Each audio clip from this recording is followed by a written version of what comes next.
cuando higiene y seguridad lo debería sacar salud. La ley de seguridad y salud en el trabajo, ¿quién lo ha sacado? ¿Lo ha sacado salud? No, lo ha sacado el Ministerio de Trabajo, por presión de los sindicatos. O sea, no ha sido porque el Ministerio de Salud se haya preocupado por la salud de los trabajadores. No, no, no. La presión de los sindicatos, de las organizaciones de los trabajadores ha impulsado sacar la ley. El Ministerio de Trabajo. El reglamento es del Ministerio de Trabajo. El Ministerio de Salud recién ha sacado en el año 2011 la resolución ministerial 312 que habla de la vigilancia y la salud de los trabajadores, los protocolos de actuación de vigilancia, muy poco conocido incluso por un gran número de organizaciones. Entonces, por ahí tenemos una explicación para varias cosas. Ahora, ¿cómo he visto la evolución? Eso es lo que me preguntaba él con respecto en estos 10 años. Pues yo sí he visto cambios, sinceramente. Especialmente en algunas organizaciones y empresas mineras responsables. Y déjenme decirles que por mi trabajo yo he estado muy vinculado a estas empresas. Metafóricamente son las que más presión han recibido. Y sería importante que alguien investigue por qué. ¿No? Hace unos días, y yo soy de Cajamarca, ¿no? Yo soy natural de Cajamarca. Hace unos días estuve en Cajamarca y escuchaba en un noticiario donde estaban hablando unos líderes comunales y hablaban de una empresa minera que en este momento está explorando. Ya terminó la exploración, creo que iba a pasar a construcción. Es una empresa que está en una provincia sureña que se llama Cajabamba. Y ahí hay una empresa minera que pretende explotar oro, porque no está explotando, todavía ha estado explorando. No voy a mencionar el nombre. Y la comunidad ya se ha movilizado y escuchaba las noticias, porque era la única empresa a la que no le había generado muchos problemas allá en Cajamarca. Ya la comunidad se ha movilizado y están queriendo retirarla, ¿no? O sea, para que se vaya de la exploración. Y el periodista le preguntaba, porque en esa provincia también hay una cantidad tremenda de mineros informales, y lo que se explota es oro. Y le preguntaba y le decía, pero dígame usted, ¿qué pasa con los mineros informales? ¿Ustedes prefieren que se vaya a la minería formal y se quede con la minería informal? Decía, no, pero son poquitos. Y además las cosas que utilizan son pocas, ¿no? Un poquito de mercurio, no es mucho, ¿no? Ya se va por el río y se evapora. Y así contestaba la gente, yo me quedé sorprendido. Y sí, eso yo he visto. O sea, las empresas, yo he visto empresas que cumplen. También he visto minas que no cumplen. Hace 4 meses atrás, en marzo, estuve en Junín, no voy a decir el nombre, de una empresa minera, que me dejó sorprendido, porque yo había trabajado en una empresa a cielo abierto, de alta tecnología, ¿no?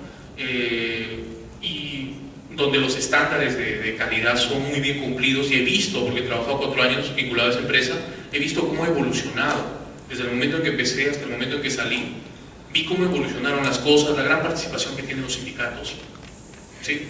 Y la presión que ejercen, a ir a otra empresa donde no se ve eso, ¿no? Incluso la empresa inicial de la que yo les decía, donde he trabajado 4 años, una empresa que en el Perú tiene ¿cuánto? 15, 16 años creo, y la otra tiene como 40, y no tenían ni sus hiper. Increíble, ¿no? No tenían hiper bien diseñado, increíble, ¿no? No los tenían más que en papeles por ahí que los presentaban para alguna que otra supervisión, o se traían, porque tiene varias unidades esta empresa, varias unidades, y prestaban la de tal unidad para la supervisión de la otra y le cambiaban los títulos, ¿no? Y yo me quedé sorprendido. Entonces depende mucho de la organización, ¿no? Sí he visto evolución positiva en las organizaciones, y he visto que esa evolución positiva dependía de 2 cosas, y es que trato de hacer un análisis superficial.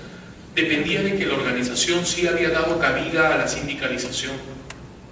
Yo trabajaba en una empresa donde la empresa sí promovía la libertad sindical, o sea, estimulaba a los sindicatos, y el sindicato presionaba y la empresa giraba. Sí, he visto eso, y también he visto otras donde las empresas se oponen a los sindicatos. Por eso quería mostrarles una diapositiva donde habla de cultura de organización. Cuando una empresa tiene cultura de organización, se permite libertades que cuando no se tienen, ¿no? Y eso también pasa en una cultura de prevención. Cuando hay cultura de prevención, el gerente está comprometido. Cuando no hay cultura de prevención, el gerente no está comprometido. El gerente está comprometido en ganar más o en gastar menos, ¿no? Entonces, eso quería mostrar, pero va más o menos por ahí. Como comentario a la primera pregunta que me hicieron. parecía que alguien dijo algo. Otra pregunta que tuve acá, antes de pasar a un receso, es la que me dijeron acá. Pero ¿cómo operativizar? Me decía un joven, ¿cómo operativizamos? ¿No? Porque una cosa son los papeles y otra cosa, acá viene una gran situación, ¿no? Volvamos al caso de que, al hecho de que nosotros estamos empezando como país en seguridad y salud en el trabajo. Estamos empezando. Tenemos 2 años.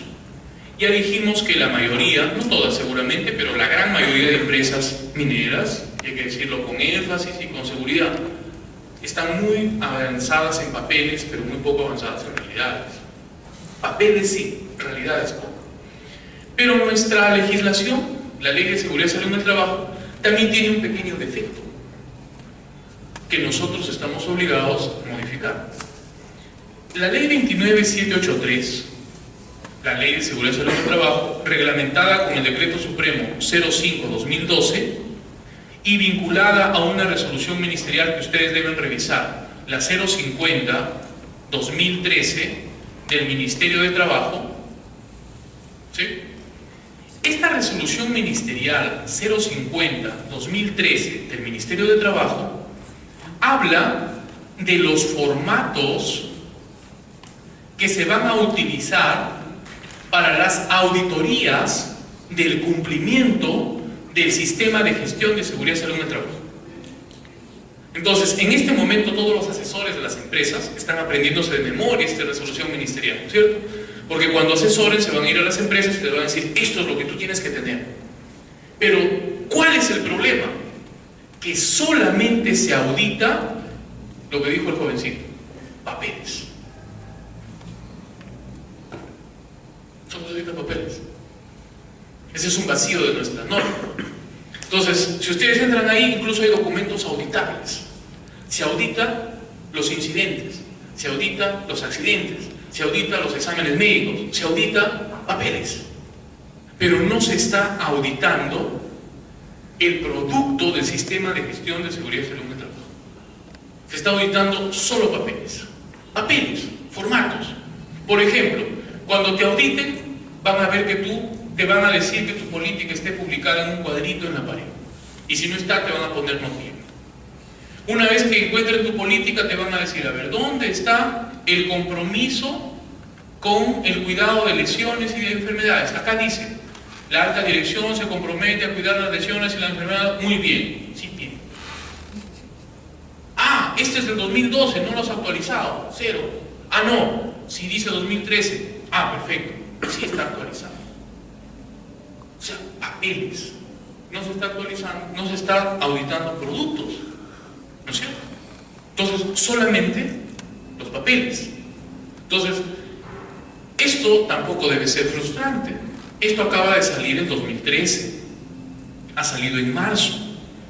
Lo que nosotros tenemos que procurar en nuestras organizaciones o en los estados en los que nos encontramos, en nuestros trabajos, en nuestras posiciones sociales, es buscar documentos que empiecen a supervisar. La idea es buena, el reglamento es bueno, hay algunas cosas que no desarrolla muy bien, ¿sí? Pero debemos buscar que haya nueva legislación donde se auditen resultados y no solamente formatos.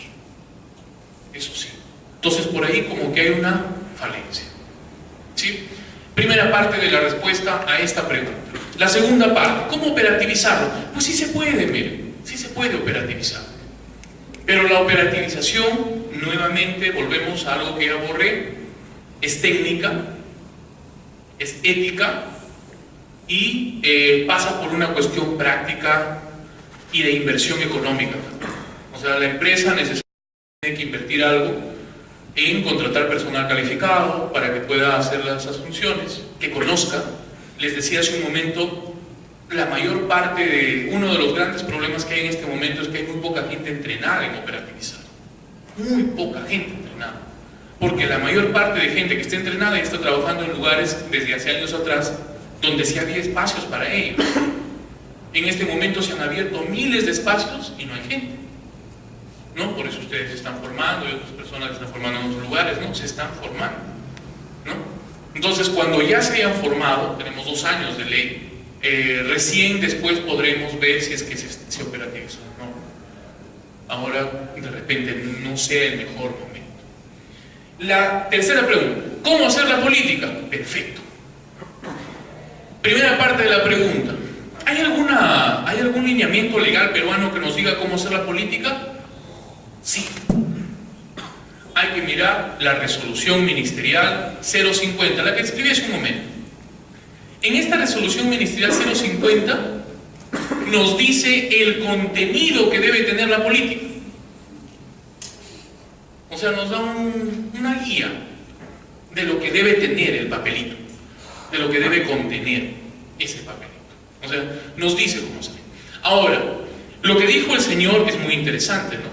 Él mencionó un método que había observado en su trabajo en Centroamérica, en un país centroamericano, para elaborar un sistema de trabajo que permitiera garantizar que el producto que ellos elaboraban era orgánico y algunos indicadores, algunos parámetros que permitieran establecer una política.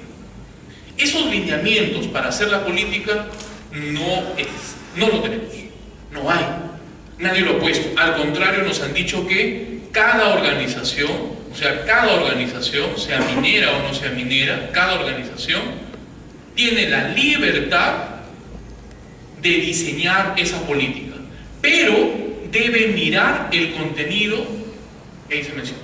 Y este contenido es muy parecido al que yo les he mostrado hace un momento de OSAS. Entonces, hay la libertad. De repente, en algún momento, se puede hacer, incluir una descripción legal de cómo hacer la política. Por ejemplo, yo les comentaba, bueno, no a ustedes creo, sino a otro grupo, en algún otro momento, de personas que compartieron conmigo una charla como la que estamos compartiendo ahora, que la Ley de Seguridad y Salud en el Trabajo, la 29783, dice que debe haber un comité, ¿no es cierto?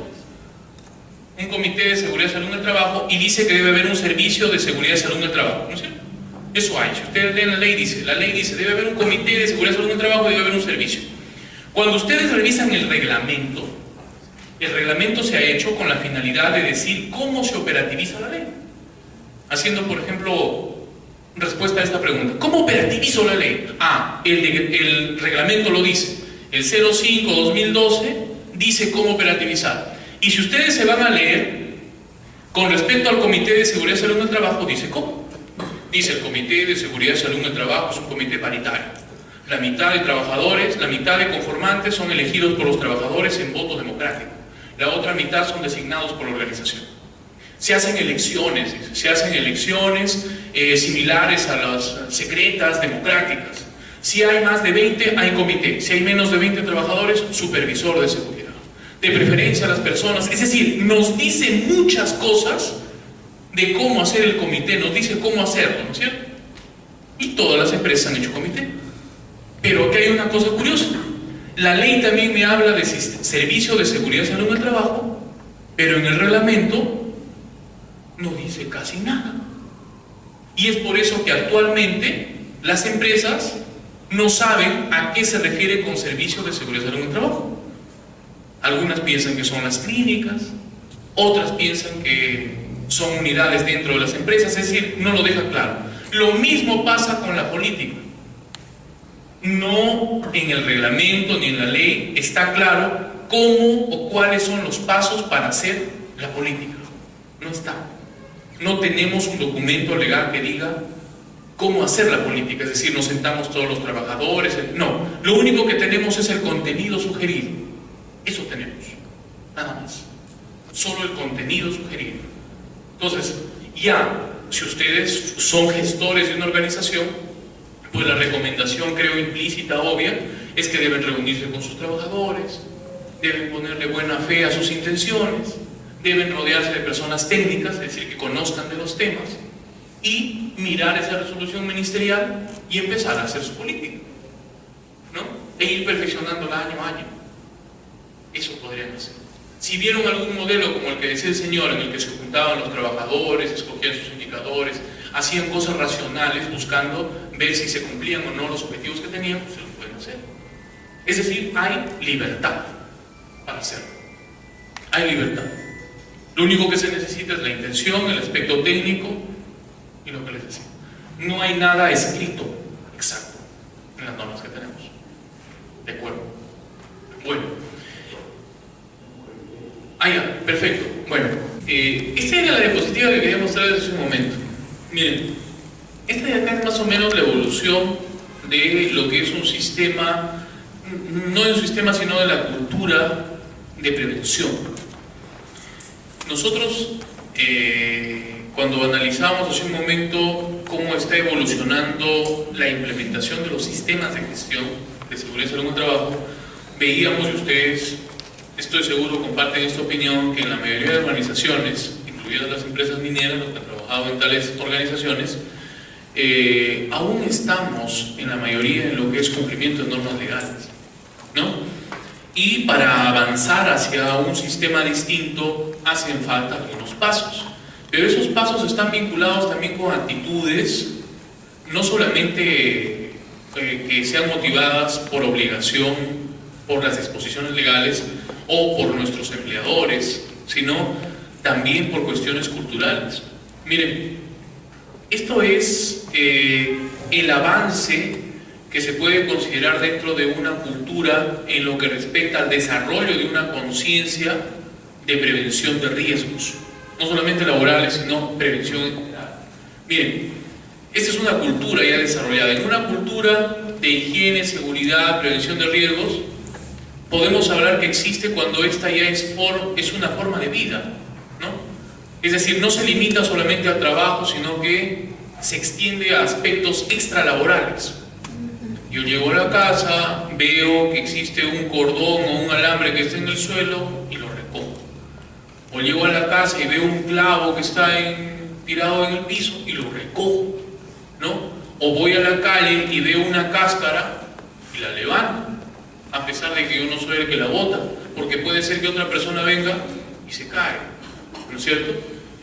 Entonces, la cultura es una forma de vida. Yo recuerdo mucho, y siempre lo comento, cuando entré a trabajar en una organización, hace unos años atrás, donde trabajé cerca de 4 años y medio, y yo me quedé sorprendido porque era algo que era distinta a la forma de vida que general y comúnmente tenemos. Por ejemplo, solíamos ir por la carretera en camionetas, ¿no? Yo tenía asignada la conducción de una camioneta en alguna época y siempre viajábamos en grupo, es decir, no viajábamos independientemente, aparte de que teníamos que mantener cierta velocidad dentro de las áreas, ¿no? Por las que nos desplazábamos, pero había algo curioso, ¿no? Que yo no había observado antes, que después ya se hizo algo muy familiar. Cuando viajaba con alguno de mis compañeros de trabajo adelante mío y de repente por una curva volteábamos y este compañero que iba adelante dejaba de visualizarme en su retrovisor, inmediatamente me llamaba por la radio, porque teníamos radio como celular, me llamaba por la radio y me decía: amigo, ¿estás bien? Y yo, qué raro, ¿no? Hace 2 minutos me ha visto, no sé por qué me preguntas si estoy bien. No, sí, no te preocupes, estoy bien. Ah, ya, perfecto, pensé que de repente te había pasado. Ah, ya te veo. Y daba la vuelta por la curva. Conforme avancé en el tiempo, algo que parecía tan simple o tan distinto a lo que normalmente hacemos, yo lo fui entendiendo.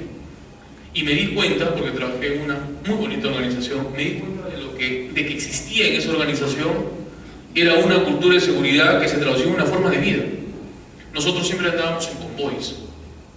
Nunca andábamos en los vehículos solos, siempre andábamos con otra persona.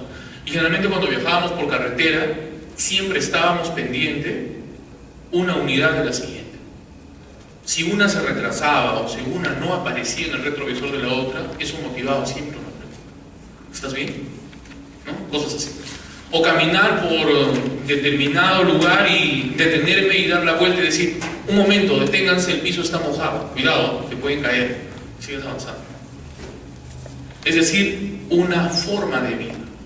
No solamente cumplir las exigencias, no solamente aprenderme el 0.55 porque me lo entregaron el primer día que ingresé a la unidad minera y me dijeron: tienes que aprendértelo porque la ley dice que lo debes conocer. No, sino que haces que sea una forma de vida prevenir los riesgos y lo extiendes más allá de las paredes de tu trabajo, en tu casa misma. Incluso genera problemas. Varios compañeros de trabajo me decían eso, ¿no? Tengo problemas, me decía, porque le digo a mi esposa que cuide a los niños y mi esposa no va conmigo. Mi hijo se ha caído y le he preguntado qué pasó y me ha dicho: los accidentes pasan. Y hemos tenido una pelea por eso, Porque donde yo trabajo, y de hecho que era así, los accidentes no es que pasan, siempre tienen una causa, ¿no es cierto? Y esa causa es potencialmente prevenible, y sabemos los círculos de prevención. Entonces, esto de acá es alcanzar una cultura, ¿no? Tener una forma de vida en la que existe una comprensión total de los riesgos y de la manera como se pueden prevenir esos riesgos, donde todo está informado, donde todo el tiempo estamos actualizando el conocimiento de los riesgos y acerca de todos los peligros que existen, y hay una evaluación de riesgos integrada en todos los sistemas. Esta es una cultura. Ahora, analicemos el lado contrario. Se cayó el niño en la casa, o se chocó el auto el fin de semana, o me asaltaron porque estuve caminando a las 10 de la noche, ¿no? Y cuando me preguntan qué pasó, en realidad manifiesto una cultura de despreocupación. Esa persona no está poco o nada capacitada. Imagínate, si vas a andar en una calle, en una ciudad que no conoces a las 10 de la noche, lo mínimo que deberías haber hecho es preguntar si por ahí, bueno, pues es seguro caminar a esa hora. Y si no preguntaste, pues no debiste haber caminado. Pero generalmente, como no estamos preocupados por prevenir los riesgos, simplemente lo hacemos y nos asaltan, ¿no? Y después de que nos asaltan, ¿qué hacemos? Reaccionamos, recién ahí, ¿no? Entonces, no tenemos una cultura de prevención. Comunicación pobre o nula, no hay sistemas. Esto mismo que yo les estoy poniendo con ejemplos de la vida diaria, son situaciones que se pueden extrapolar perfectamente a la cuestión del trabajo. Y ustedes leyendo esto pueden darse cuenta en qué nivel se encuentra su organización, ¿no? Una organización está en crisis en el desarrollo de una cultura de seguridad cuando acepta que los incidentes pasan. Eso es crisis. ¿Por qué pasó esto? No, es que eso tenía que pasar, ¿no? O sea, esta es una empresa eléctrica, alguien tiene que electrocutarse, ¿no? Claro, esta es una empresa de construcción, trabajamos en andamios, aquí tiene que caerse, ¿no? Sí, y hay gente que te va a contestar sí, ¿no? Porque las cosas pasan. Cuando esa respuesta existe, estamos en una etapa de crisis, ¿no? De crisis. Ahora, hay otras organizaciones que han avanzado un poquito, ¿no? Entonces, ya vieron que pasó algo en el pasado y deciden prevenir que eso no vuelva a pasar. Es decir, toman un accidente similar y deciden, vamos a prevenir eso. Entonces, y lo primero que hacen es buscar al culpable, ¿no es cierto? A ver, ¿por qué pasó? Se chocó el carro, estaba borracho, ya, entonces métanlo preso porque estaba bebiendo, tiene responsabilidad, ¿no? O la capacitación es mínima, hay alguna comunicación pero no la suficiente, hay sistemas no estandarizados, no hay procedimientos, ¿no? En una organización donde hay cultura ya de prevención de riesgos, todo debe estar estandarizado, todo. Es decir, la persona que va a operar o que va a trabajar en algo debe saber dónde están las cosas, debe saber qué hacer en caso de un incidente, debe saber qué hacer en caso de una u otra circunstancia, y eso debe estar escrito. Entonces, esta organización obviamente está pues en crisis, ya lo hemos dicho. Esta está un poquito más avanzada, pero aún no. Se previenen incidentes que pasaron, nada más. En otros casos ya, esta es la que les decía hace un momento, los cumplimientos legales. Ya cumplimos algunos requisitos, prevenimos incidentes antes de que ocurran. Es una cultura de la complacencia, ¿no? Donde hay cierta capacitación, canales de comunicación eficientes, evaluación de riesgos a través de los sistemas existentes, ¿no? Un poco más allá ya es cuando la organización tiene el compromiso, o sea, el gerente sale al frente y dice, yo estoy comprometido. Pero una vez que da la espalda, ya no lo está. O sea, sí está comprometido en palabras, en papeles, en políticas, pero no lo está verdaderamente, es lo que discutíamos hace un momento. Porque cuando ya el gerente tiene también como forma de vida la cultura de seguridad, ya no protege a los trabajadores por las leyes o porque ellos se lo exigen, sino porque es una forma de vida donde nos protegemos todos. Yo veo por el que viene detrás de mí y el que está delante ve por mí, ¿no? Si hay una piedra en el camino, el de adelante me avisa. Y si el de adelante no me avisó, yo le aviso al que viene detrás, algo así. Entonces es una cultura, una forma de vida. Hay una cultura de la pertenencia, alto nivel de capacitación, buen nivel de comunicación, nada está escondido, evaluación de riesgos formal y proactiva, ¿sí? Hay compromiso, y el paso siguiente ya es una cultura de seguridad y prevención de riesgos laborales y extralaborales. ¿En cuál de todas estas organizaciones debe estar en una de esas? La mayoría, las grandes empresas, por ejemplo, están por acá, cumpliendo las normas legales. La minería informal está un poco más por acá, ¿no? Sí, ¿no? Está un poco más allá, seguramente, ¿no? Ustedes han visto, las personas que, si acá hay personas que han trabajado de repente en minería del subterráneo, se han vinculado con minería informal, alguien de repente ha visto los famosos rituales que le hacen al diablo. De repente, los socavones, ¿no? Los socavones, la gente que entra a trabajar, saben las familias, hay familias enteras que se dedican a la minería, y saben que la gente que entra a trabajar de forma informal a los socavones, pues tiene alto riesgo de muerte. Entonces, cada cierto tiempo se van, ¿no? Sacrifican animales, ¿no? Ponen sus crucifijos, etcétera, en la puerta de las entradas a las minerías subterráneas, las mineras subterráneas, y hacen sus rituales cristianos, ¿no? Para que la gente no muera, religiosidad. Pero cuando los mineros entran, por eso no sé si ustedes habrán visto, entran adentro, ellos, una vez que pasan el socavón, y ellos lo dicen, ¿no? Lo dicen, ya no creen en el Dios convencional, en la cruz, sino que tienen su imagen de un diablito. Claro, un diablito al que le rezan, ¿no? ¿Por qué? Porque dicen que fuera, donde está la luz, los protege Dios, pero cuando están dentro los protege el diablo, ¿no? Serán diablos, serán ángeles, no sé, pero eso está acá, ¿no? O sea, esa es una falta total de cultura de prevención, ¿no? Y la gente obviamente muere, ¿no? Muere. Entonces, y si alguien muere, la respuesta es, pues, le caíste mal al diablo, ¿no? Claro, ¿no? Entonces, eso de ahí ya es el otro extremo, por este lado. Por este lado, sí. De repente alguien ha visto, eso de mucho en las mineras informales del sur. Hay bastante de eso, ¿no? También he caído en algún momento por ahí, por algunas circunstancias de la vida. Entonces, y he aprendido algunas cosas. Acá está cómo evoluciona la cultura de seguridad y de prevención de riesgos, que era lo que les mencioné más o menos en un momento. ¿En dónde estamos nosotros? Muy sinceramente, estamos empezando. Quizá las minas, como les decía hace un momento, la mayoría de las grandes empresas mineras están por acá tendiéndose arriba. La mayoría, pienso yo, o varias de las que conozco están por acá. Y las organizaciones, otras organizaciones, no necesariamente minerías, están por acá recién, en etapas de crisis, ¿no? O sea, ni siquiera han llegado al cumplimiento de leyes, no hay estándares, ¿no? Están por acá. Y ya las cosas informales, eso sale ya del esquema, la minería informal. Eso ya está mucho más allá.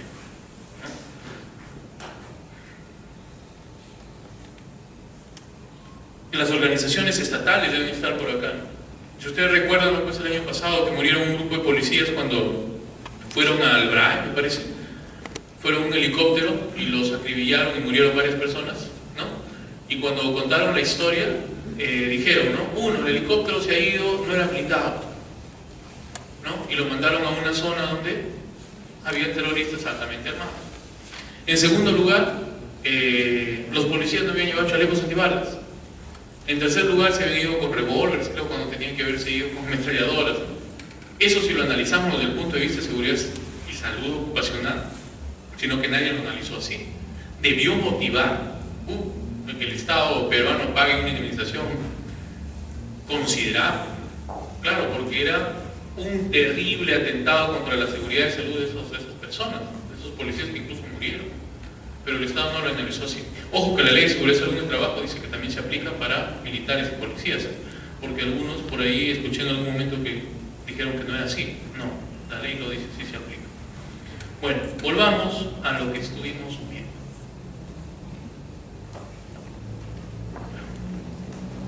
Ok.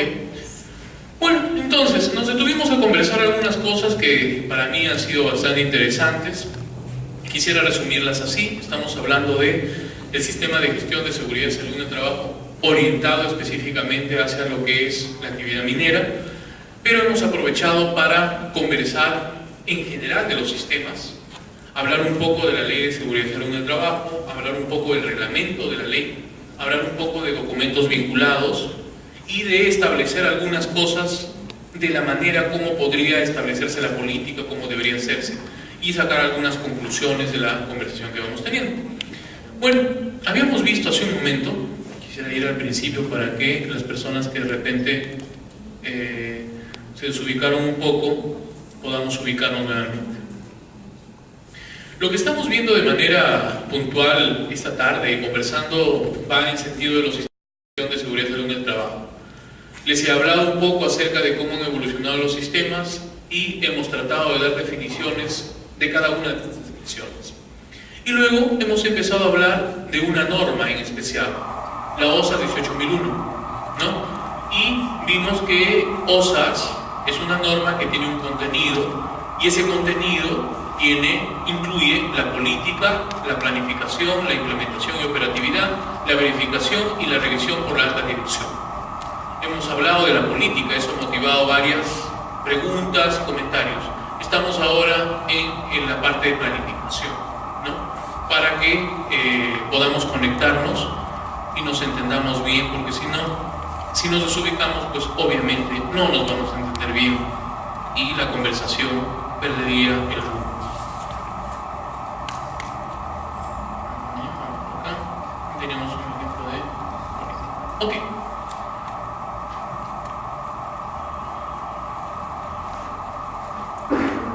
Una vez que se ha hecho la estructuración de la política, se la ha documentado, se pasa a la etapa de planificación, ¿no? En el círculo de mejora continua. ¿En qué consiste la planificación? Consiste en definir las actividades que se deben ejecutar para poder cumplir con la política de seguridad y salud ocupacional. Es decir, yo tengo la política me genera objetivos, ustedes recuerdan, y esos objetivos yo los voy a materializar en actividades, las voy a planificar. Voy a hacer un cronograma y voy a decir, esto lo cumpliré. Por ejemplo, un objetivo es mantener informado dentro de mi política. Yo puedo decir, ¿no? La organización XX mantendrá altamente informados y capacitados a los trabajadores. ¿Cómo materializo ese objetivo? Ese objetivo lo materializo pues programando unas capacitaciones. Y esas capacitaciones yo las voy a estructurar en un cronograma y voy a decir, una la haré en julio, otra las haré en diciembre y serán tal las personas quienes las dicten, ¿no? Y eso de ahí es planificación. La planificación consta de las siguientes actividades. En primer lugar, identificar los peligros y evaluación de control de riesgos y controles, es decir, diseñar el IPERSEC. Identificación de requisitos legales y otros requisitos, ¿sí? Objetivos de seguridad y salud ocupacional, lo que les decía, y un programa anual de gestión de seguridad y salud ocupacional. Esto específicamente para OSAS. O sea, la planificación debe tener cada uno de estos elementos. Lo que les dije hace un momento, por ejemplo, de programar las capacitaciones, quedaría dentro de esto, ¿no? Cumplir los objetivos de seguridad y salud ocupacional que salen a partir de la política que se había estructurado previamente, ¿no? La etapa de planificación. Esta etapa de planificación, ¿quién la debe desarrollar? Según la Ley de Seguridad y Salud en el Trabajo, lo debe desarrollar ese famoso Servicio de Seguridad y Salud en el Trabajo. ¿Y quién controla que trabaje? El Comité de Seguridad y Salud en el Trabajo. Más o menos así. Entonces, la alta dirección establece la política, ¿sí? El Servicio de Seguridad y Salud en el Trabajo operativiza esa política y planifica lo que se tiene que hacer. Y el comité está ahí controlando y aportando, ¿no? Según lo que dice la ley, en el sentido ideal. Ahora, que de la idealidad se pase en la realidad depende mucho de la gestión de las personas. Es decir, si las personas no gestionan, va a ser difícil que eso pase. Entonces, la planificación va en este sentido. Aquí está la política, ¿no? Luego de eso, se determinan algunos lineamientos generales, se determina el cumplimiento de los objetivos y se elabora un programa anual de gestión de seguridad y salud en el trabajo. En eso termina, ¿no es cierto? O sea, la planificación tiene como punto final elaborar el programa anual de gestión de seguridad y salud en el trabajo. Un programa de todo lo que voy a hacer. Voy a hacer exámenes médicos, voy a hacer capacitaciones, voy a hacer inducciones, voy a hacer simulaciones. ¿Qué cosa voy a hacer? ¿No? Perfecto. Identificación de requisitos legales. Había una parte, si ustedes vieron acá, donde decía que la planificación incluye identificar los requisitos legales y otros que puedan existir. Entonces, hablemos un poco de esto. Con respecto a los requisitos legales, pues en este momento nosotros tenemos varias normas que es necesario considerar, ¿no? Incluso lo malo es que hay algunas normas que son contradictorias entre sí o algunas que no son bien explicadas. Por ejemplo, hace un momento les decía que la ley, acá lo escribí, la ley 29783 me habla del Servicio de Seguridad y Salud en el Trabajo, pero en el reglamento no me especifica bien a qué se refiere con eso. No me lo dice. No dice bien. Incluso la ley habla más del servicio que el reglamento. En cambio, cuando habla del comité, ahí sí me dice cómo se debe formar, dónde se debe estructurar, quiénes lo conforman. O sea, al comité le ha prestado bastante atención, pero a lo que es el servicio no le ha prestado mucha atención. Habla muy poco. Y eso ha creado controversias, cada quien lo está interpretando como quiere. Y eso es un problema. Sin embargo, sí podemos estar pendientes de las que aplican a las actividades de las cuales somos responsables, ¿no? En el caso, por ejemplo, de minería, las tres principales normas que deberíamos tomar en cuenta, las tres principales son estas de acá: la ley 29783, el decreto supremo 05-2012 y el decreto supremo 055-2010. Son las tres principales. Si íbamos antes de la ley, o sea, en el 2010, la única que íbamos a considerar era la 055, ¿no? Ahora tenemos. Sin embargo, a estas tenemos que sumarle otras.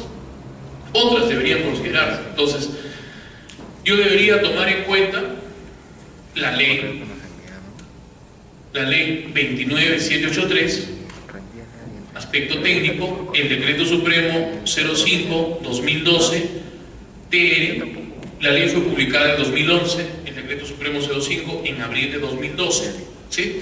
Aparte de esto, debería considerar el decreto supremo 055-2010 de Energía y Minas, el reglamento de higiene y seguridad minera. Debería tomar en cuenta también otros documentos, por ejemplo, la resolución ministerial 050-2013, de la que les hablé hace un momento, TR. Debería tomar en cuenta también la resolución ministerial 3112-2011 del MINSA, que habla de la vigilancia de la salud de los trabajadores, y debería tomar otras normas adicionales, muy poco vinculadas. Por ejemplo, la Ley General de Salud. Nosotros tenemos una Ley General de Salud y tenemos otras normas vinculadas, pero seguramente esas tendría que conocer. O sea, no es solamente el 055, ¿no? Es una suma de normas que deberíamos conocer. También debería, de forma importante acá, conocer la ley de la seguridad social, y la ley sobre seguro complementario de trabajo de riesgo. Está vinculado. Entonces, si ustedes se dan cuenta, hay un aspecto técnico legal muy ampliamente vinculado a elaborar estos sistemas de gestión. Yo les decía, ¿no? Si no conocemos bien estas normas, si no existe el tecnicismo, va a ser bien difícil que elaboremos adecuadamente el sistema. Entonces, OSAS nos dice, ¿no? Si vas a elaborar un sistema de gestión, primero identifica bien tus requisitos legales. Y cuando ellos vienen a visitarte, para que te certifiquen como OSAS 18001, ¿no? O ISO, lo que te van a buscar son las normas, que cumplan las normas nacionales, ¿no? Y que demuestres el cumplimiento de las normas. Entonces acá dice, para el caso específico de gestión de la seguridad y salud ocupacional en actividades mineras, tenemos las siguientes normas. Ahí están, pero hay otras más, ya les dije cuáles. Otro aspecto que vimos en la planificación es que, como parte de la planificación, se tiene que hacer lo que llamamos el IPRC, ¿no? La identificación de peligros y evaluación de riesgos. La norma legal nos solicita que se identifique de manera permanente los peligros, así como también se evalúe y controle los riesgos. Se refiere específicamente al 055 minero. Eso lo dice. Esto normalmente no se logra con una sola herramienta, sino que debemos contar con diferentes metodologías, ¿no? Entonces, una de las metodologías, la más conocida, la más utilizada, la más generalizada, la que todo el mundo ha escuchado hablar, es el IPER, ¿no? Identificación de peligros, evaluación de riesgos. Pero es una de tantas herramientas. Existen otras herramientas. Y acá se menciona, por ejemplo, la gestión de riesgos. Hay una herramienta muy útil que se utiliza, que está estandarizada, que tiene sus matrices de control y sus diseños, que es la gestión de riesgos. Otra es la gestión de cambios, el análisis seguro de tareas. Los que han trabajado en minas conocen esto. El procedimiento estándar de tarea, ¿no?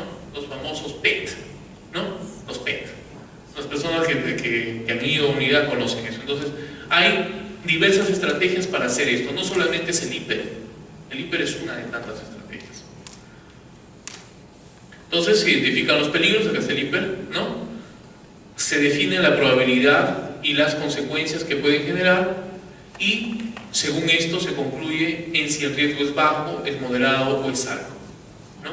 Y de acuerdo a eso se define las características o cualidades de lo que conocemos como I+C, ¿no?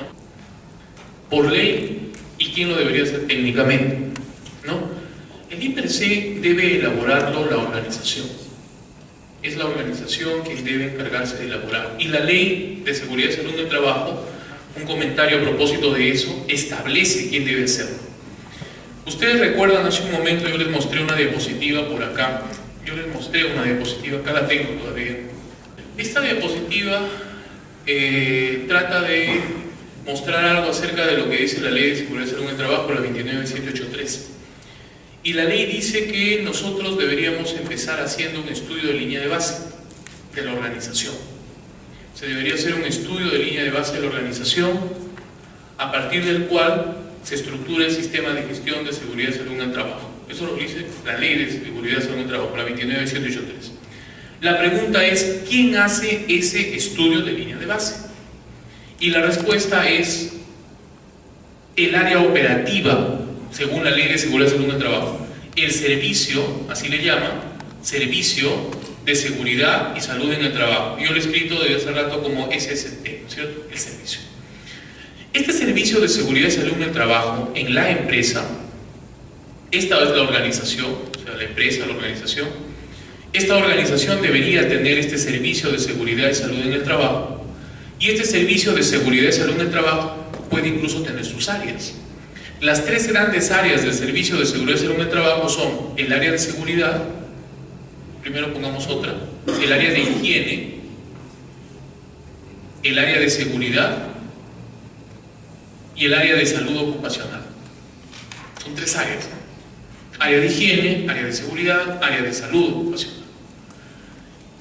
La higiene es una disciplina que se encarga de identificar los riesgos, pero más importante que identificarlos es medirlos, ¿no? Entonces, el área de higiene se encarga de medir los riesgos, por ejemplo, medir el ruido, medir la concentración de polvo, medir la luminosidad, cuántos lumix hay acá en este momento, no sé. El área de seguridad, desarrollada también por ingeniería, se encarga principalmente de la prevención de accidentes. Y el área de salud ocupacional, de la vigilancia de la salud de los trabajadores, de la famosa BST, ¿sí? Y adicionalmente de la prevención de enfermedades. Ahí están las tres áreas. El área de higiene y el área de seguridad en conjunto me elaboran el I+C. Lo hacen ellos como parte del Servicio de Seguridad y Salud en el Trabajo, el I+C, más los trabajadores. ¿Por qué? Porque el I+C debe realizarse en cada uno de los puestos de trabajo luego de haber hecho la identificación de las tareas. Cuando se hace esto, y acá dice estudio de línea de base, cuando hacemos un estudio de línea de base, acá, este estudio de línea de base, lo primero que se tiene que hacer antes de entrar a evaluar los peligros es identificar las características de las actividades. Se tienen que definir los procesos, se tienen que definir los subprocesos, se tienen que definir las actividades y se tienen que definir las tareas. Luego de haber definido procesos, actividades y tareas, se hace el mapa de procesos. Y luego de hacer el mapa de procesos, los encargados de esta área, los encargados del área de higiene y el área de seguridad, tienen que ir a cada puesto de trabajo y, junto al trabajador, identificar los peligros. Esa debería ser la forma, ¿no? Entonces el trabajador dice, yo hago mis tareas así, ¿no? Para hacer esto levanto el pico y hago esto, ¿no? Entonces, juntos, el técnico, higienista y de seguridad, y también el de salud ocupacional si es posible, van y diseñan los famosos hiper. Los hiper son de dos tipos, hay hiper de seguridad e hiper de salud, son diferentes. El hiper de seguridad está orientado a la prevención de accidentes, el hiper de salud está orientado a la prevención de enfermedades ocupacionales, son dos cosas distintas. Se elabora el hiper y luego de que se ha elaborado el hiper, se puede decir que ya se tiene identificado lo que es la línea de base con la que se empieza a trabajar. Entonces, para responder a la pregunta que me hizo alguien acerca de quién debería elaborar el I+C. Ahora, algunas empresas no tienen un servicio de seguridad y salud en el trabajo propio. La ley dice que deben tenerlo, pero que no obliga a que sea propio, pueden tercerizar. Así es la ley. Entonces contratan a los famosos consultores, y los consultores se van y diseñan el IPR, ¿no? Un buen grupo de consultores están diseñándolo solos y no están trabajando en conjunto con los trabajadores. Eso está mal, ¿no? porque técnica y legalmente deberían hacerlo con los trabajadores, en los puestos de trabajo, ¿no? Debería ser así. Hacer un hiper demora mucho, es muy tedioso, ¿no? Demora. De repente no es complicado, pero sí bastante tedioso. ¿Por qué? Porque se tiene que hacer descripción por tareas, y a veces en un mismo proceso puede haber 1000 tareas. Imagínense, identificación de peligros para 1000 cosas, ¿no? Como vamos a ver en un cuadro que tengo por acá. Entonces, aquí está lo que les decía, miren. Antes de hacer el hiper, yo tengo que definir los procesos, actividades y tareas. Por ejemplo, acá tengo una tarea, ¿no? Y en cada una de las tareas que realizan los trabajadores, en su puesto de trabajo y en presencia de ellos y con su colaboración, yo debería determinar los peligros, ¿no? Los peligros a los que ese trabajador está expuesto a realizar esa tarea. Miren, acá tengo una tarea y acá tengo otra tarea, ¿sí? Por ejemplo, en la primera tarea acá dice, en la segunda, porque no veo la primera, muy sinceramente, dice limpieza de cuneta. Y los peligros, regado de vía, sí. La primera dice regado de vía. Y en el caso de peligros dice suelo en mal estado. Por ejemplo, un peligro, el suelo en mal estado. Luego está la descripción de las consecuencias, en esta parte de acá, ¿sí? La evaluación de las consecuencias, y al último está el riesgo, ¿no? Cuando es verde está como bajo, ¿no? Alto, moderado, ¿no? Y se va calculando un puntaje. Bueno, en este momento no vamos a poner a calcular eso, pero esta es la metodología de desarrollar el hiper de seguridad que debe ser llevado a cabo por el área de higiene y seguridad según ley del Servicio de Seguridad y Salud en el Trabajo. O sea, ellos deberían encargarse de hacer esto. Si es que no se tiene esto, no se puede hacer un sistema de gestión, ¿cierto? O sea, no se podría. Esto es una herramienta. Las otras son las que describí hace un momento. Estas son las características, las orientaciones para elaborar el hiper, ¿no? Cuáles son los puntajes de las consecuencias, qué tipos de consecuencias hay, ¿no? Los niveles de consecuencias, las probabilidades, pero eso no lo vamos a conversar porque no es exactamente un tema específico que vamos a tratar. Eso es lo que el código de colores que utilizamos, ¿no? Cuando las consecuencias, acá están las consecuencias, acá están las probabilidades, ¿no? Las consecuencias, por ejemplo, son moderadas y la probabilidad es de tipo frecuente, siempre, entonces el riesgo, la consecuencia es extrema, ¿no? ¿Sí? Y acá es un código para, en el hiper, como vieron hace un momento, colocar de forma ergonómica algo que sea fácilmente denotado y entendido, ¿no? Y tiene sus estrategias de elaboración, que no son el objeto exacto de la conversación, así que lo vamos a pasar. Solamente está para comentar. Seguimos en la planificación. Les decía también entonces que en la planificación tengo que reconocer los requisitos legales, tengo que implementar los objetivos, ¿no? Defino los objetivos de seguridad y salud ocupacional que parten a partir de la política. Es muy importante asegurar que los objetivos deben ser de tipo SMART. Esta sigla es conocida por algunos, es un acrónimo. Aquí están, ¿no? Específicos, los objetivos deben ser claros y precisos, orientados hacia una determinada cosa. Deben ser susceptibles de ser medidos, por ejemplo, capacitaciones. Voy a capacitar al personal en uso de extintores. Simple. Capacitación en uso de extintores, de CO2. Preciso. Medibles. Voy a hacer 2 capacitaciones al año. Una en enero, otra en diciembre. Alcanzables, ¿no? Bueno, el año pasado lo hice 2 veces, tengo que hacer 3, ¿no? Desafiantes, los objetivos, pero realistas. Deben ser motivadores e importantes. Voy a capacitarlos sobre extintores porque es un tema frecuente. Y el tiempo, ¿no? Tiempo definido. Deben estar cronometrados y bien claramente establecidos. Entonces de ahí surge este acrónimo, ¿no? SMART. Para las personas que trabajan en estas áreas, para nosotros es muy frecuente utilizar. Entonces, por ejemplo, objetivo 1, trabajar con seguridad. Objetivo 2, no tener lesiones personales, 0 lesiones. Objetivo 3, cumplir con todas las normas de seguridad.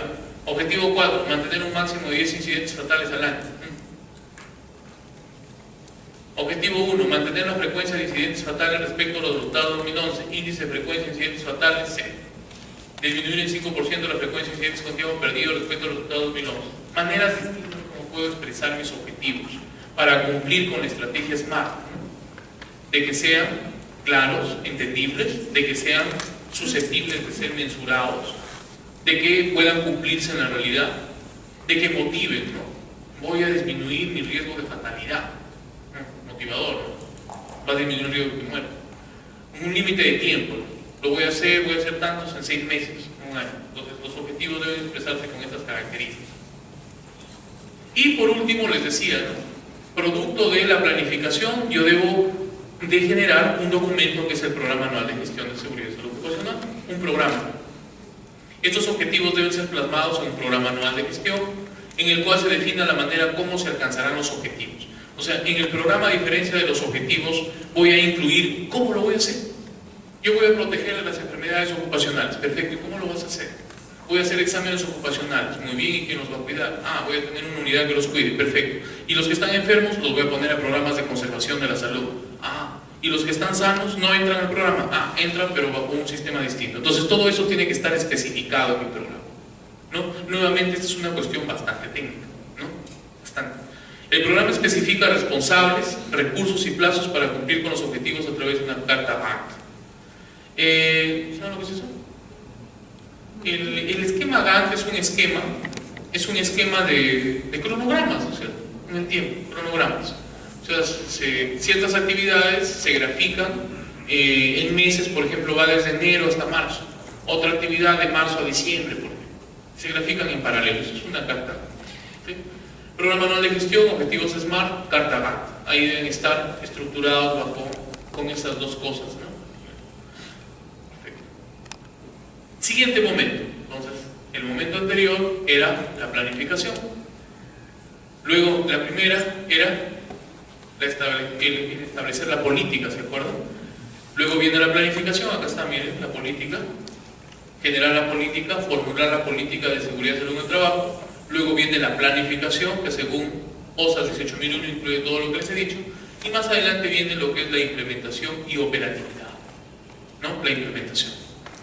La implementación y operatividad implica poner en funcionamiento el programa anual de gestión. Entonces, la política me definía el horizonte y me decía cuáles eran los objetivos. El programa me suma cosas, ¿no? Me entiende los objetivos, los formula mejor, dice cómo se deben medir, cuántos son en el tiempo, etcétera, etcétera, y me lo vincula a las normas legales, ¿no? Le da un sustento más amplio y me genera un programa. Y luego de que ya tengo el programa, ahora tengo que operativizarlo. Esa es la etapa de implementación y operatividad, que está en esta de acá. ¿Sí? Ahora, para implementar y operatividad necesito definir los recursos que voy a utilizar, definir y parametrar bien las funciones y las responsabilidades. Actualmente, por ejemplo, luego de que se ha publicado la Ley de Seguridad y Salud en el Trabajo, mucho de esto que está en este primer ítem, en este primer ítem, se está incluyendo dentro de los MOF. Ha motivado la modificación de los MOF, de los manuales de operación y funciones de las organizaciones, porque se trata de que todo coincida. OSAS te pide que todos los documentos coincidan. Entonces, el MOF también debe incluir esto, ¿no? Debe haber entrenamiento, competencia y concientización, comunicación, participación y consulta, documentación. Todo debe estar documentado. Debe haber un sistema de control de documentos. Ustedes han visto en sus organizaciones que en la parte superior dice, con códigos, ¿no? Dice versión 1, por ejemplo, no sé, procedimiento para romper suelo. Procedimiento número 1, versión 1, ¿no?